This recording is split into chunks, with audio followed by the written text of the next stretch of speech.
একদিন জঙ্গলে খরগোশ আর কচ্ছপের দেখা হল। খরগোশ বলল, এই কচ্ছপ, আগের মতো আবার দৌড় প্রতিযোগিতা হবে নাকি?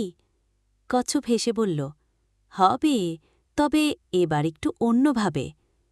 সবাই মিলে ঠিক করল, দৌড়টা শুধু সোজা পথে নয়, মাঝখানে থাকবে একটা ছোট নদী, একটা গাছের নিচে দিয়ে যেতে হবে, আর শেষে পাহাড়ের উপরে গিয়ে পতাকা ছুঁতে হবে।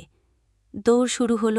খরগোশ প্রথমেই দৌড়ে অনেক দূরে চলে গেল, কিন্তু নদীর কাছে এসে থেমে গেল।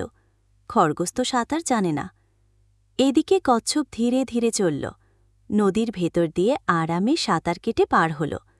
গাছের নিচে এসে খরগোশ আবার এগিয়ে গেল, কিন্তু পাহাড়ে ওঠার সময় শ্বাস ফুরিয়ে গেল। কচ্ছপ কিন্তু আস্তে আস্তে উঠে গেল পাহাড়ের উপরে, আর পতাকাটা ছুঁয়ে দিল। সবাই হাততালি দিল, জিতেছে কচ্ছপ। খরগোশ লজ্জা পেয়ে বলল, আজ বুঝলাম, শুধু গতি থাকলেই হয় না,